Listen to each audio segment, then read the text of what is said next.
Welcome to A9 TV. ముందుగా headlines చూద్దాం.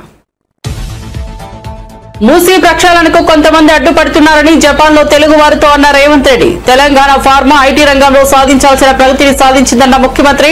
ప్రపంచంతో పోటీ పడేలా తెలంగాణను అభివృద్ధి చేసుకుందామని పిలుపు. ఢిల్లీని చూసి నేర్చుకోవాల్సి ఉందన్న రేవంత్ రెడ్డి. కుట్రలు కుతంత్రాలతో విశాఖ మేయర్ పీఠాన్ని కైవసం చేసుకున్నారన్న కురసాల కన్నబాబు. మేయర్ను కూటమి ప్రభుత్వం అప్రజాస్వామికంగా గద్దెదించిందన్న కన్నబాబు. కూటమి పాలనలో అధర్మం రాజ్యమేలుతోందని విమర్శ. విలువలు లేని వ్యక్తి చంద్రబాబు అని మండిపాటు. సభ తర్వాత సభ్యత్వ నమోదుకు కేటీఆర్ గ్రీన్ సిగ్నల్. ఇకపై పార్టీలో డిజిటల్ సభ్యత్వాలే అన్న కేటీఆర్ స్పష్టత. అక్టోబర్లో రాష్ట్ర అధ్యక్షుడి ఎన్నిక జరగనుంది. ఎలిమినేషన్ వస్తే హైదరాబాద్ కే మరిన్ని సీట్లు వస్తాయన్న కేటీఆర్. వ్యభిచారం కేసు పెడతానని కృష్ణవేణిని సీఐ బెదిరించారన్న ఆబటి రాంబాబు. వెంకయ్య నాయుడు లోకేశ్లపై కృష్ణవేణి అనుచిత పోస్టులు. గుంటూరు జిల్లా జైల్లో రిమాండ్లో ఉన్న కృష్ణవేణి పట్ల దాచేపల్లి సీఐ దారుణంగా వ్యవహరించారన్న ఆంబటి. తిరుమల శ్రీవారి దర్శనం చేసుకున్న సమంత. గతేడాది ప్రొడక్షన్ హౌస్ స్థాపించిన సమంత సొంత బ్యానర్ పై తెరకెక్కిన శుభం చిత్ర యూనిట్ తో కలిసి తిరుమల వచ్చిన శ్యామ్. వీఐపీ బ్రేక్ సమయంలో స్వామివారి దర్శనం.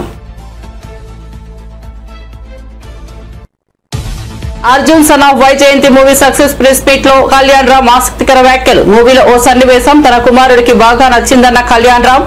శ్రీకాంత్ పోషించిన పాత్ర ట్విస్ట్ అదిరిందని చాలా మంది ప్రేక్షకులు చెప్పారన్న Kalyan Ram.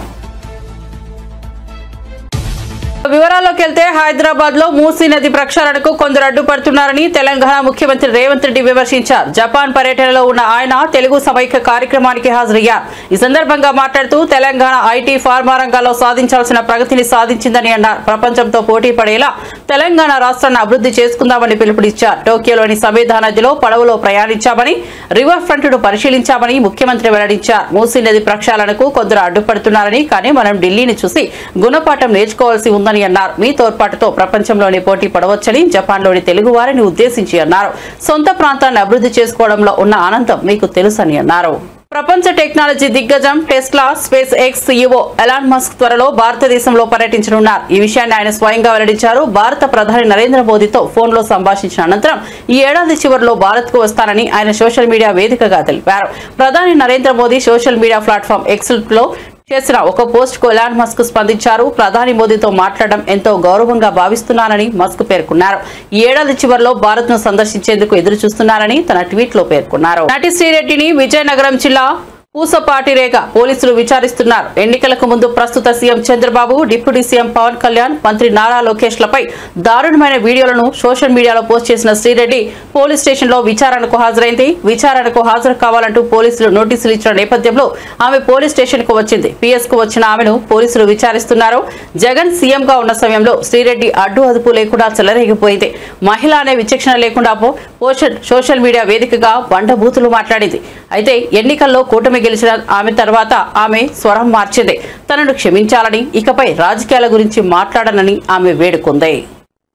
AP liquor scam case విచారణకు రాజ్యసభ మాజీ సభ్యుడు విజయసాయిరెడ్డి నిన్న హాజరైన సంగతి తెలిసిందే. విచారణ అనంతరం మీడియాతో మాట్లాడిన ఆయన జగన్ కోటరీ గురించి తీవ్ర వ్యాఖ్యలు చేశారు. కోటరీ వల్ల తాను చాలా ఇబ్బంది పడ్డానని అన్నారు. ఈ నేపథ్యంలో విజయసాయిరెడ్డికి వైసీపీ రాజ్యసభ సభ్యుడు వైవి సుబ్బారెడ్డి స్ట్రాంగ్ కౌంటర్ ఇచ్చారు.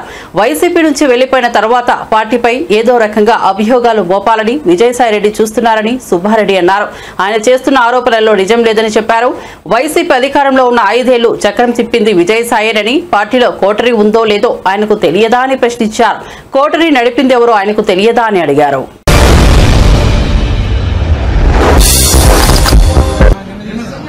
అంటే పార్టీ నుంచి వెళ్ళిపోయినాక ఏదో ఒక విధంగా అభియోగాలు వేయాలి, బండలు వేయాలనే కార్యక్రమం చేస్తున్నారే గాని అధికారంలో ఉన్నప్పుడు ఇక్కడ కోటరీ ఉందా లేదా, కోటరీ నడిపింది ఎవరు అనేది ఆయనకి తెలీదా? మేము అధికారంలో ఉన్నప్పుడు మా పార్టీ అధ్యక్షుడు జగన్మోహన్ రెడ్డి గారు అందరి నాయకులతో మాట్లాడి అన్ని అధికారులతో చర్చించే నిర్ణయం తీసుకోవడం జరుగుతుంది. ఆయన చెప్పిన విధంగా కోటరీ ఉందా లేదా అనేది ఆయనకే తెలియాలి. ఆయనే కదా అప్పుడు ప్రధానంగా ఇక్కడ 5 సంవత్సరాల అధికారంలో ఉన్నప్పుడు చక్రం తిప్పారు మొత్తం. ఆయనే చెప్తున్నాడు కదా నెంబర్ 2 స్థాయి నుంచి 2000 స్థానానికి పోయానండి. నాకు తెలిసి మా పార్టీలో నెంబర్ 2 స్థానం అనేది ఎక్కడా లేదు, ఇప్పుడు లేదు, రాబోయే రోజుల్లో కూడా ఉండదు. జగన్మోహన్ రెడ్డి గారే మొత్తం ఆయనే 1 to 100 ఆయనే, దాంట్లో అనుమానం ఏం లేదు. ఒక్క లిక్కరే కాదండి, మా పార్టీ వాళ్ళపై నాయకులపై ఏ విధంగా మా పార్టీ నాయకుడు జోగి రమేష్ మీద కేసు పెట్టారు, ఆ విధంగా మిథున్ రెడ్డి మీద కేసులు పెడుతున్నారు, అక్రమంగా ఎన్నో కేసులు కార్యక్రమాలు చేస్తున్నారు, లిక్కర్ స్కామ్ అని భూతద్దంలో చూపించే కార్యక్రమం చేస్తున్నారు, ఆ విధంగా కొంతమందిని భయపెట్టి లొంగ తీసుకునే కార్యక్రమం చేస్తున్నారు. ఇవన్నీ కూడా న్యాయ పోరాటం చేస్తాం. ఎటువంటి స్కాములు జరగలేదు మా ప్రభుత్వంలో, అవి కోర్టు ద్వారానే మేము ప్రూవ్ చేసుకునే. హైదరాబాద్ స్థానిక సంస్థల ఎన్నికల్లో మజ్లిస్ పార్టీని గెలిపించేందుకు బీఆర్ఎస్ ఓటింగ్ దూరంగా ఉంటోందని బీజేపీ ఎమ్మెల్యే రాజాసింగ్ ఆరోపించారు. భాగ్యనగరంలో మజ్లిస్ పార్టీని గెలిపిస్తే బీఆర్ఎస్ పార్టీని పాతరేస్తామని అన్నారు. హైదరాబాద్ ఎమ్మెల్సీ ఎన్నికలను బహిష్కరిస్తున్నామని బీఆర్ఎస్ వర్కింగ్ ప్రెసిడెంట్ కేటీఆర్ ప్రకటించారు. కౌన్సిలర్లకు విప్ జారీ చేస్తామని, విప్ ధిక్కరించిన వారికే చర్యలు తీసుకుంటామని ఆయన తెలిపారు. కేటీఆర్ ప్రకటనలపై రాజాసింగ్ స్పందించారు. ఎమ్మెల్సీ ఎన్నికలను బహిష్కరిస్తున్నామని ప్రకటించడంతో బీఆర్ఎస్ బండారం బట్టబయలైందని రాజాసింగ్ అన్నారు. ఎన్నికల్లో మజ్లిస్ పార్టీని గెలిపించేందుకు కాంగ్రెస్ బీఆర్ఎస్ కుట్ర పన్నాయని ఆరోపించారు. ఈ మూడు పార్టీల మధ్య లోపాయికారి ఒప్పందం కుదిరిందని అన్నారు. నేను ఓవైసీకి ఒక మాట అడగాలనుకుంటున్నా. ఇవాళ నువ్వు సభ పెట్టినావు కదా, నీలో దమ్ ఉంటే నిజం చెప్పనికి ప్రయత్నం చేయి. తెలుసు నువ్వు నిజం చెప్పవని.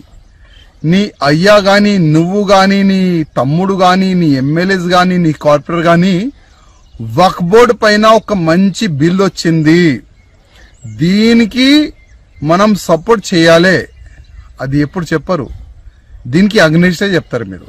ఎందుకంటే వక్ఫ్ బోర్డు ల్యాండ్ ని అమ్మిపించినా మీరే, వక్ఫ్ బోర్డు ల్యాండ్ ని కబ్జా చేసినారు మీరే, వక్ఫ్ బోర్డు ల్యాండ్ ని తక్కువ డబ్బుల్లో రెంట్ కి తీసుకున్నా మీరే.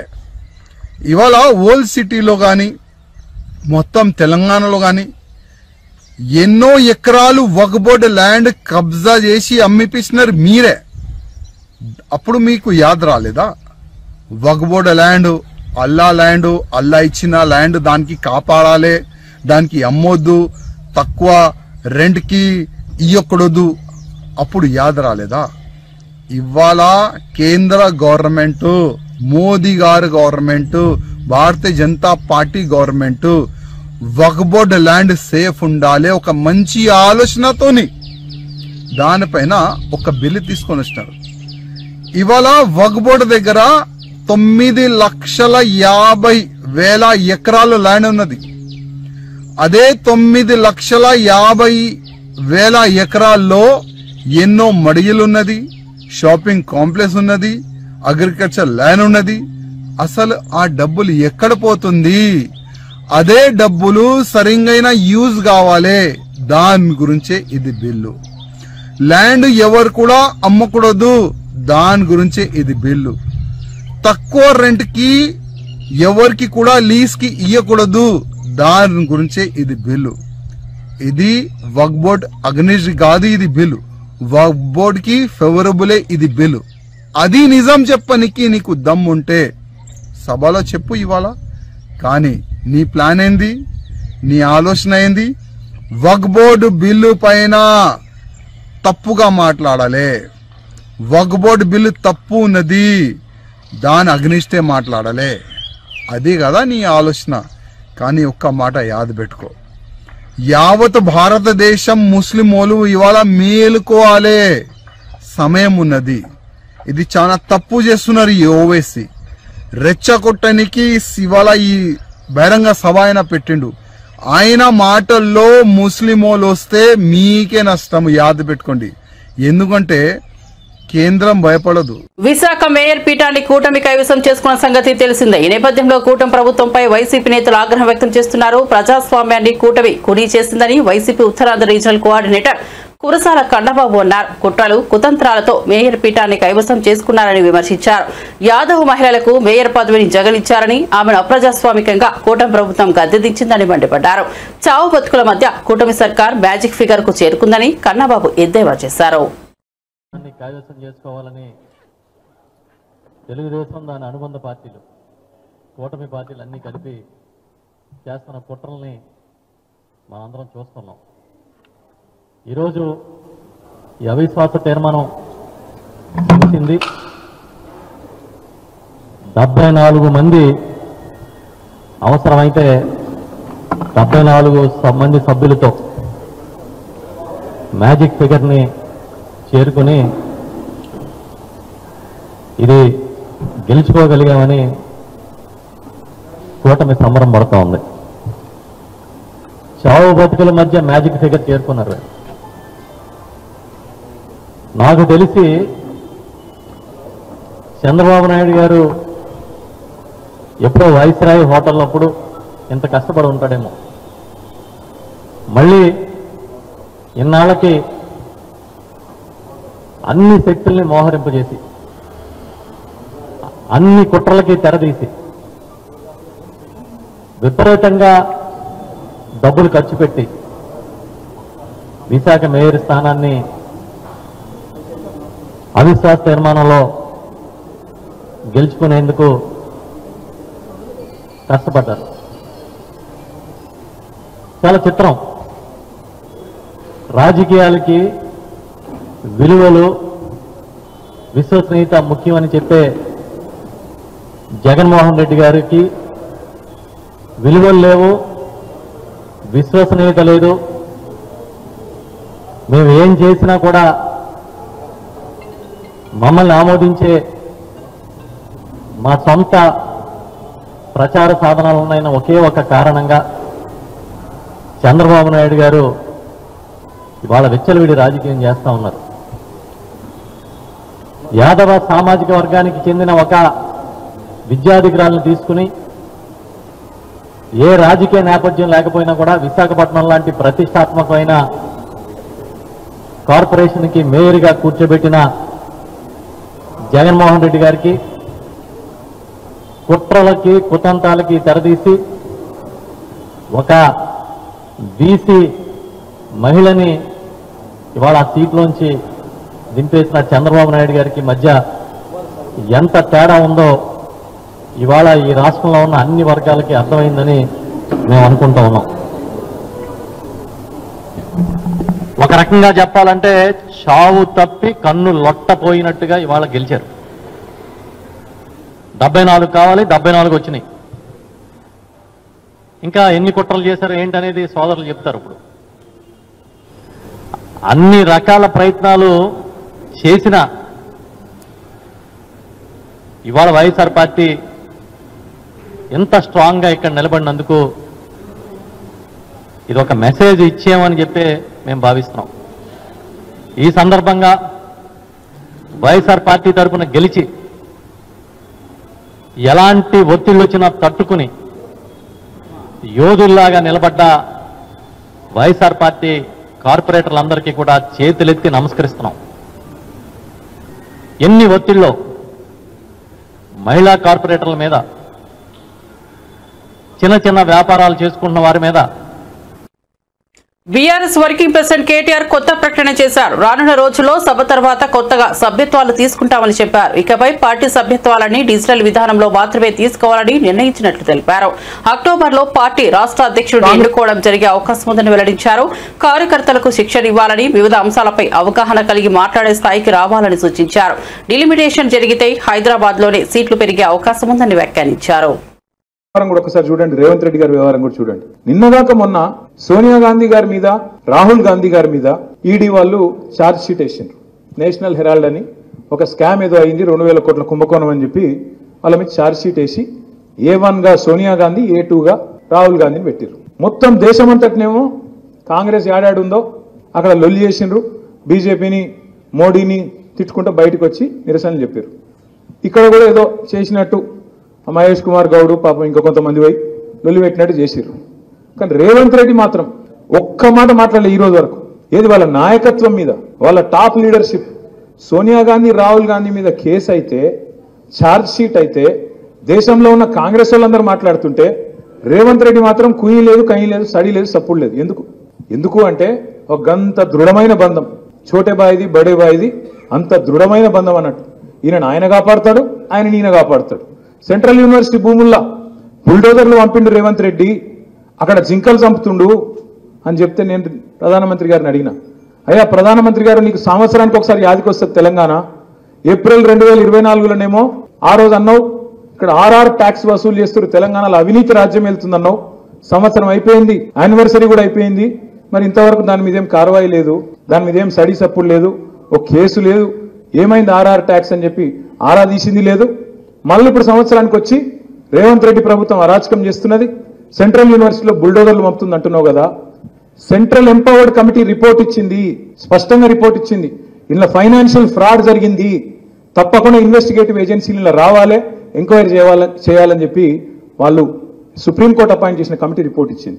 మరి రిపోర్ట్ నీ కాడు ఉంది కదా, వెంటనే ఇప్పుడే సిబిఐనో సివిసినో వెంటనే పంపి, నిజంగా నువ్వు రేవంత్ రెడ్డి ఒకటి కాకపోతే ఇన్వెస్టిగేషన్ చెయ్యని అడిగిన, సప్పుడు లేదు. అమృత్ స్కామ్ జరిగింది, రేవంత్ రెడ్డి బామ్మర్దికి 1137 కోట్ల కాంట్రాక్ట్ ఇచ్చిండు, ఆయన కంపెనీకి అర్హతనే లేదు అని చెప్పి ఢిల్లీ దాకా పోయి షికాయత్ చేసిన, సప్పుడు లేదు. పొంగులేటి శ్రీనివాసరెడ్డి ఇంటి మీద తెలంగాణ రెవెన్యూ. భారత మాజీ ఉపరాష్ట్రపతి వెంకయ్యనాయుడు మంత్రి నారా లోకేష్పై అనుచిత వ్యాఖ్యలు చేసిన YCP social media activist Paleti Krishnaveni ప్రస్తుతం గుంటూరు జైల్లో రిమాండ్లో ఉన్న సంగతి తెలిసిందే. జైల్లో ఉన్న కృష్ణవేణి ములాఖతు ద్వారా వైసీపీ నేతలు Ambati Rambabu, Dontireddy Vemareddy, party legal cell ప్రతినిధులు కలిశారు. అనంతరం మీడియాతో అంబటి రాంబాబు మాట్లాడుతూ కృష్ణవేణి పట్ల సీఐ భాస్కర్ అసభ్యకరంగా మాట్లాడారని అంబటి అన్నారు. వైసీపీ నేతల పేర్లు చెప్పమని కృష్ణవేణిని హింసించారని, చెప్పినట్లు వినకపోతే కృష్ణవేణి భర్తపై గంజాయి కేసు పెడతారని బెదిరించారని మండిపడ్డారు. కృష్ణవేణిపై వ్యభిచారం కేసు కూడా పెడతారని భయపెట్టారని ఆగ్రహం వ్యక్తం చేశారు. సోషల్ మీడియాలో పోస్టు పెడితే వ్యభిచారం కేసు పెడతానని బెదిరించడం ఏమిటని ప్రశ్నించారు. సీఐపై చర్యలు తీసుకోవాలని డిమాండ్ చేశారు. ఇది సరైనటువంటి విధానం కాదు అనేది ఆ ట్వీట్ సారాంశం. దాని మీద మార్చిలో కేసు రిజిస్టర్ చేశారు. నిన్న ఆమెని తీసుకొచ్చి కోర్టులో ప్రొడ్యూస్ చేశారు. ఇవాళ మాకు లోపలికి వెళ్ళినప్పుడు అర్థమైంది ఏంటంటే, మేము ముగ్గురం లోపలికి వెళ్ళాం. మాధవి గారు అడ్వకేట్ గారు, అదేవిధంగా వేమారెడ్డి గారు మంగళగిరి సమన్వయకర్త. మేము వెళ్ళినప్పుడు ఆమె పాపం బావురుమని ఏడ్చేసింది. ఏడ్చి ఆమె చెప్పిన మాటలు వింటే మాకు కూడా కళ్ళ నీళ్ళ పర్యంతం అయ్యాం. ఆమె చెప్పింది ఏంటంటే, సాయంత్రం 5:30కి అరెస్ట్ చేశారు. అక్కడి నుంచి సుమారుగా 9-10 మధ్యలో దాచేపల్లి పోలీస్ స్టేషన్కి తీసుకొచ్చారు. అక్కడి నుంచి 3 గంటల వరకు నన్ను ఇంటరాగేట్ చేశారు. 3 గంటల తర్వాత కూడా భోజనం పెట్టలేదు, మంచినీళ్ళు ఇవ్వలేదు. 17వ తారీఖు ఉదయం మాత్రమే టిఫిన్ పెట్టారు. ఎంత దారుణమండి ఇది. పోలీస్ కస్టడీలోకి తీసుకొని 24 గంటల లోపు కోర్టులో ప్రొడ్యూస్ చేయవలసినటువంటి బాధ్యత ఉన్నప్పుడు ఆ 24 గంటల్లో మంచినీళ్లు, ఫుడ్ ఏర్పాటు చేయవలసిన బాధ్యత పోలీస్ అధికారులకు ఉండదా? ఎంత దారుణం ఇది. 12 గంటల పైచలకు ఆమెకి భోజనం పెట్టలేదు. అనేక రకాలుగా హింసించారు. హింసించడం అంటే కొట్టారా అని అడిగాం, కొట్టలేదు. మ్యాజిస్ట్రేట్ గారి ముందు కూడా ఏదైతే 17వ తారీఖు సాయంత్రం మ్యాజిస్ట్రేట్ గారి ముందు హాజరుపరిచినప్పుడు కూడా ఆమె కొన్ని విషయాలు మ్యాజిస్ట్రేట్ గారి దగ్గర చెప్పింది. నన్ను ఇబ్బంది పెట్టారండి, ఫుడ్ పెట్టలేదండి, అనరాని మాటలు అన్నారండి, నోటికి చెప్పలేని మాటలు అన్నారండి అని చెప్పింది. ఇవాళ మాకు కొన్ని విషయాలు చెప్తే బాధేసింది. ఏమ్మా నువ్వేం పెద్ద గొప్ప అనుకుంటున్నావా? నువ్వు ఆ మాటలు చెప్పొచ్చో చెప్పకూడదో కూడా నాకు తెలియదు. ఎక్కడ పడితే అక్కడ పడుకునేదానివి. నీకు పెద్ద పెద్దోళ్ళు వస్తారా? ఎవరు రాడివాళ్ళ, ఏ ప్లేటర్ రాడివాళ్ళ? వస్తే నేను చూస్తాను, నీ మీద వ్యభిచారం కేసు పెడతాను, వ్యభిచారం కేసు పెట్టి లోపలేపిస్తాను ఒప్పుకోకపోతే అనేటువంటి మాటలు. భర్త పిల్లల్ని కూడా కేసుల్లో ఇరికిస్తాను, జాగ్రత్త, గంజాయి కేసు పెడతాను అని సాక్షాత్తు station house officer CI Bhaskar రావుని బెదిరించే కార్యక్రమం చేశాడు. అంతేకాదు ఇంకా చాలా మాట్లాడినాడు. ఎవడొస్తాడు ఇప్పుడు? మహేష్ వచ్చి బొచ్చు మిగుతాడా? జగన్మోహన్ రెడ్డి బొచ్చు మిగుతాడా? These are the words used by the circle inspector of police Dachepalli. ఆమె చెప్పిన మాటలు మేము కల్పించినవి కావు ఇవి. ఇంకా చాలా చాలా మాటలు మాట్లాడాడు. మీ ప్లేడర్లు ఏమన్నా గొప్పోళ్ళ? మా కాళ్ళు పట్టుకు బతిమాడాలి ప్లేడర్లని? ప్లేడర్లు ఏమైనా గొప్పోళ్ళు అనుకుంటున్నారా? ప్లేడర్లు ఏమైనా వదిలించడానికి వస్తారా? మా కాళ్ళు పట్టుకుని బతిమాడాలి అనే మాట ఒకటి. ఇంకో మాట ఏంటమ్మా, మన వినుకొండలో ఎవరు రషీద్, ఇవాళ నేను కన్ను మూసుకుని బయటకు వెళ్తే రషీద్ నరికేస్తారు, నేను ఇక్కడ జాగ్రత్త ఏమనుకుంటున్నావు ఏమన్నా అంట. ఏంటిది? ఎక్కడున్నాం మనం? ఒక ఆటవిక సమాజంలో ఉన్నావా లేక ఒక చట్టబద్ధమైన సమాజంలో ఉన్నావా అని అడుగుతా ఉన్నాను నేను ఇవాళ. ఒక పోలీస్ సిఐ ఇంత దౌర్జన్యంగా ఇంత బీఆర్ఎస్ నేత మాజీ మంత్రి మల్లారెడ్డి మరోసారి వార్తల్లో నిలిచారు. కాంగ్రెస్ పార్టీని ఉద్దేశించి ఆయన చేసిన వ్యాఖ్యలు వైరల్ అవుతున్నాయి. కాంగ్రెస్ పార్టీ అణుబాంబు లాంటిదని దాని దృష్టి బీఆర్ఎస్ పైనే పడిందని అన్నారు. అలాంటి కాంగ్రెస్ పార్టీని మటాస్ చేయాల్సిందేనని చెప్పారు. కేటీఆర్ అధ్యక్షతన ఈ రోజు కీలక సమావేశం జరిగింది. అనంతరం మీడియాతో మాట్లాడుతూ మల్లారెడ్డి వ్యాఖ్యలు చేశారు. కాంగ్రెస్ పార్టీ పాలన దారుణంగా ఉందని ఆ పార్టీని మటాస్ చేయాల్సిందేనని మల్లారెడ్డి చెప్పారు.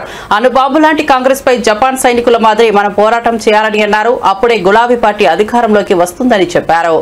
ఉప్పు నీళ్లతోటి బాధలైపోయి మనుషులు రోగాలతోటి రకరకాల రోగాలు వచ్చినాయి. ఆ బాంబు వేసినాక వాళ్ళందరూ కూడా జపానీస్ మొత్తం ఖతమైపోయిందని చెప్పేసి ఆ ఒసాకా నగరం, ఆ సిటీ అంతా కూడా హిరోషిమా నగరం ఖతమైపోయే టైంలో ఖతమైపోయినాక మటాష్ అయిపోయినాక మళ్ళా వాళ్ళు ఒక్కొక్కరు తయారైండ్రు.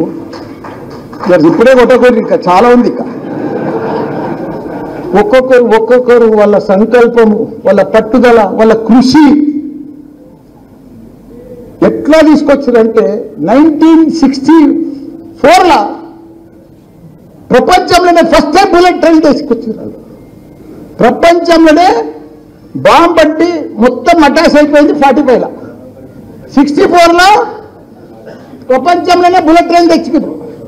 ఇప్పుడు స్పీడ్ ట్రైన్లు ఉన్నాయి కానీ బుల్లెట్ ట్రైన్ ఆనే ఉంది ఇప్పటికి. అప్పటిసరి నడుస్తుంది. మొన్న ఎక్కితే గంటకు 300 కిలోమీటర్లు పోతుంది. అంటే అసలు నగరాన్ని మొత్తం అటాచ్ అయిపోయినాక అక్కడ ప్రజలు వాళ్ళ సంకల్పము పట్టుదలతోటి తీసుకొచ్చి రైతు అలా ప్రపంచంలోనే #1 టోక్యో, ఇసాకా ఇవన్నీ కూడా జపాన్ టెక్నాలజీలో వాళ్ళంతా #1. అంటే ఎందుకు వచ్చింది? వాళ్ళ పట్టుదల, వాళ్ళ సంకల్పం, వాళ్ళ కృషి, వాళ్ళ పనితనం. ఇప్పుడు మనం కూడా ఏం చేయాలి? అందరం జిహెచ్ఎంసీలో మనం మీద కూడా బాంబు పట్టేట్టు కాంగ్రెస్ వచ్చింది ఇప్పుడు ఈసారి. మరి కాంగ్రెస్ ను మటా చేయాలంటే ఇంకా మీ అదృష్టం ఏంటంటే మటాష్ వాళ్ళంతా వాళ్ళే మటాష్ అవుతున్నారు కాంగ్రెస్ వాళ్ళు. మీకు కూడా పని కూడా కల్పిస్తలేరు వాళ్ళు. మనం గమ్మున వస్తుంటే కూడా మటాష్ అయిపోతున్నారు. కానీ ఇంకా మీరు కొద్దిగా జోరు చేయాలి, ఇంకా పికప్ కావాలి. అవకాశాలన్నీ మీకే ఉన్నాయి. రేపు కాబోయే ఎమ్మెల్యేలంతా మీరే, కాబోయే లీడర్ అంతా మీరే, కాబోయే పొజిషన్ అంతా మీరే.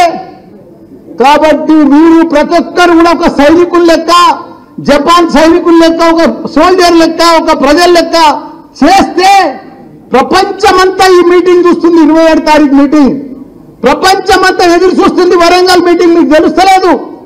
మీరు ఇప్పుడు సినిమానే చెప్తుంటే మీరు మజాక్ అనుకుంటున్నారు. నేను చెప్తున్నా జిహెచ్ఎంసీలు ఎప్పుడైనా మజాకే తీసుకుంటారు. మీరు సీరియస్ గా తీసుకోవాలి. మీరు సంకల్పం పెట్టుకోవాలి. ఖచ్చితంగా పట్టుదలతో తీసుకురావాలి. మీరు ఎట్లా సక్సెస్ అవుతారంటే ఈ సభ మీరే అప్పుడపోతారు, మీరే పరేషాన్ అవుతారు, విచిత్రమైపోతారు ఈ సభ మీరు గిట్ట గట్టిగా చేస్తే. ఎందుకంటే జిహెచ్ఎంసీ మీద పెద్దసారి కూడా నమ్మకం లేదు.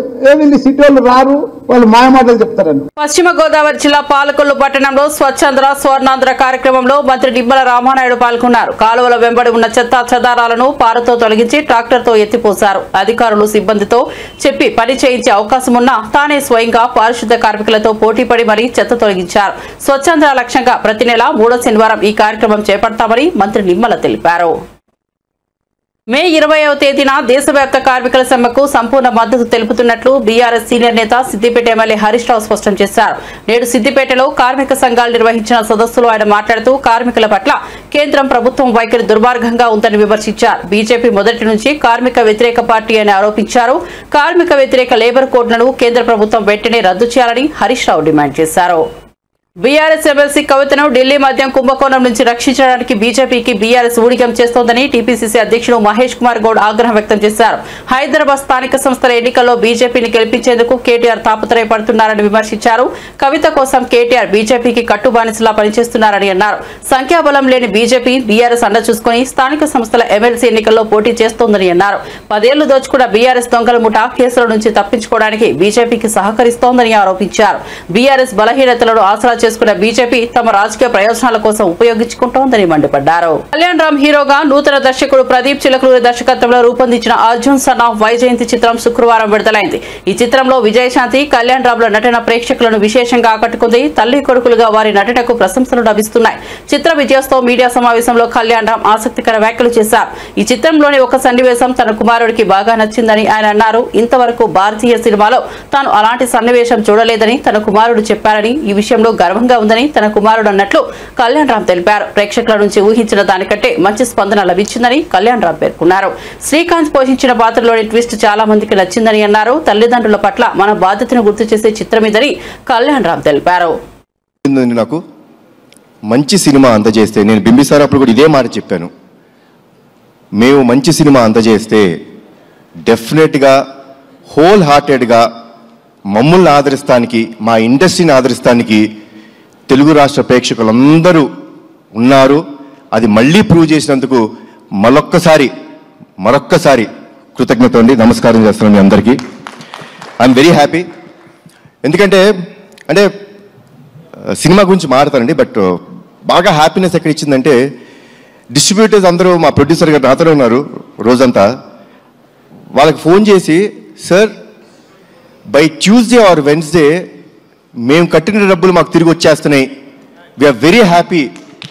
అది మామూలు విషయం కాదండి. అంటే ఈరోజు అతిశక్తి చేసి నేను రేపే అని చెప్పొచ్చు కాదు, వాళ్ళు చెప్పిన విషయం. By Tuesday or Wednesday we all will be break even. ఇంత మంచి సినిమా ఇచ్చినందుకు చాలా థ్యాంక్స్ అన్నారు. సో ఆల్ ది డిస్ట్రిబ్యూటర్స్, మీ అందరికీ చాలా థ్యాంక్స్ మా సినిమాని సపోర్ట్ చేసినందుకు. అండ్ ముందుగా మా ప్రదీప్ ఇందాక నుంచి ఏదో కంగారు పడుతున్నాడు, ఇబ్బంది పెట్టాను అంటాడు. నువ్వు ఇబ్బంది పెట్టకపోతే ప్రదీప్ ఆ క్వాలిటీ రాదు, ఆ సినిమా రాదు. ఎప్పుడూ అలా అనుకోవద్దు, నీ విజన్ ఇలానే ఉంచుకో. నాకు ఫస్ట్ డే వచ్చి చెప్పాడండి, సార్ మీరు కమర్షియల్ సినిమాలు చాలా తక్కువ చేస్తారు, బట్ ఈ cinema is going to be a pure out and out commercial film అని చెప్పాడు. And he has a very good taste in commercial film making. చాలా మంచి డైరెక్టరు. డెఫినెట్గా ఒక మంచి కమర్షియల్ ఫిల్మ్లో ఏదో ఒక కొత్తదనం ఉండాలండి. అంటే కొత్తదనం లేకపోతే డెఫినెట్గా it will be a very routine. ఈ ఫిల్మ్లో లాస్ట్ 20 minutes హైలైట్ అని ఎందుకు అంటున్నావో తెలుసా అండి? The emotion travel between mother and son అంత గొప్పగా ఉంటుంది కాబట్టి దానికి ఒక పీక్ టేక్ ఆఫ్ ఉంటుంది అది. సో అంత బాగా చేసిన మా ప్రదీప్కి, ఇంత మంచి కథ నాకు అందజేసిన ప్రదీప్కి చాలా థ్యాంక్స్ అలాట్ ప్రదీప్. ఇబ్బంది పెట్టలేదు పాపం, నన్ను ఇబ్బంది తక్కువ పెట్టాడండి, ఉట్టి పృథ్వీ గారినే కొంచెం ఎక్కువ టార్చర్ పెట్టాడు. అది నేను ఉన్నాను సెట్లో, పాపం నేను లేనప్పుడల్లా షార్ట్ లేట్ అయితే పృథ్వీ గారు వచ్చి. ప్రముఖ సినీ నటి సమంత తిరుమల శ్రీ వెంకటేశ్వర స్వామిని దర్శించుకున్నారు. తన నిర్మాణంలో త్వరలో విడుదల కానున్న శుభం చిత్ర బృందంతో కలిసి ఆమె స్వామివారి సేవలో పాల్గొన్నారు. శనివారం ఉదయం వీఐపీ బ్రేక్ దర్శన సమయంలో సమంత శుభం యూనిట్ సభ్యులు ఆలయానికి చేరుకున్నారు.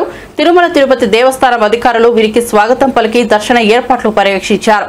సమంత చిత్ర యూనిట్ సభ్యులు స్వామివారిని దర్శించుకుని మొక్కులు చెల్లించుకున్నారు. దర్శనం అనంతరం రంగనాయకుల మండపంలో వేద పండితులు సమంతకు చిత్ర బృందానికి వేద ఆశీర్వచనం అందించారు. అనంతరం స్వామివారి తీర్థ ప్రసాదాలను అందజేశారు. దర్శనానికి ముందు సమంత వైకుంఠం క్యూ కాంప్లెక్స్ లో డిక్లరేషన్ సమర్పించారు.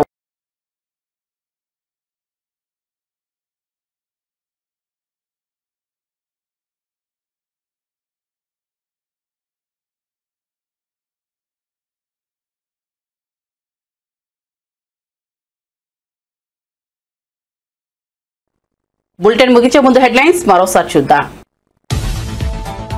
మూసీ ప్రక్షాళనకు కొంతమంది అడ్డుపడుతున్నారని జపాన్ లో తెలుగు వారితో అన్న రేవంత్ రెడ్డి. తెలంగాణ ఫార్మా ఐటీ రంగంలో సాధించాల్సిన ప్రగతిని సాధించిందన్న ముఖ్యమంత్రి. ప్రపంచంతో పోటీ పడేలా తెలంగాణను అభివృద్ధి చేసుకుందామని పిలుపు. ఢిల్లీని చూసి నేర్చుకోవాల్సి ఉందన్న రేవంత్ రెడ్డి. కుట్రలు కుతంత్రాలతో విశాఖ మేయర్ పీఠాన్ని కైవసం చేసుకున్నారన్న కురసాల కన్నబాబు. మేయర్ను కూటమి ప్రభుత్వం అప్రజాస్వామికంగా గద్దెదించిందన్న కన్నబాబు. కూటమి పాలనలో అధర్మం రాజ్యమేలుతోందని విమర్శ. విలువలు లేని వ్యక్తి చంద్రబాబు అని మండిపాటు. సభ తర్వాత సభ్యత్వ నమోదుకు కేటీఆర్ గ్రీన్ సిగ్నల్. ఇకపై పార్టీలో డిజిటల్ సభ్యత్వాలే అన్న కేటీఆర్ స్పష్టత. అక్టోబర్లో రాష్ట్ర అధ్యక్షుడి ఎన్నిక జరగనుంది. ఎలిమినేషన్ వస్తే హైదరాబాద్ కే మరిన్ని సీట్లు వస్తాయన్న కేటీఆర్. వ్యభిచారం కేసు పెడతానని కృష్ణవేణిని సీఐ బెదిరించారన్న ఆవటి రాంబాబు, వెంకయ్య నాయుడు, లోకేష్లపై కృష్ణవేణి అనుచిత పోస్టులు. గుంటూరు జిల్లా జైల్లో రిమాండ్లో ఉన్న కృష్ణవేణి పట్ల దాచేపల్లి సీఐ దారుణంగా వ్యవహరించారన్న ఆంబటి. తిరుమల శ్రీవారి దర్శనం చేసుకున్న సమంత, గతేడాది ప్రొడక్షన్ హౌస్ స్థాపించిన సమంత సొంత బ్యానర్ పై తెరకెక్కిన శుభం చిత్ర యూనిట్ తో కలిసి తిరుమల వచ్చిన శ్యామ్, వీఐపీ బ్రేక్ సమయంలో స్వామివారి దర్శనం. Arjun son of Vyjayanthi movie success press meet లో కళ్యాణ్ రామ్ ఆసక్తికర వ్యాఖ్యలు. మూవీలో ఓ సన్నివేశం తన కుమారుడికి బాగా నచ్చిందన్న కళ్యాణ్ రామ్, శ్రీకాంత్ పోషించిన పాత్ర ట్విస్ట్ అదిరిందని చాలా మంది ప్రేక్షకులు చెప్పారన్న కళ్యాణ్ రామ్. మరిన్ని అప్డేట్స్ కోసం చూస్తూనే ఉండండి A9 TV.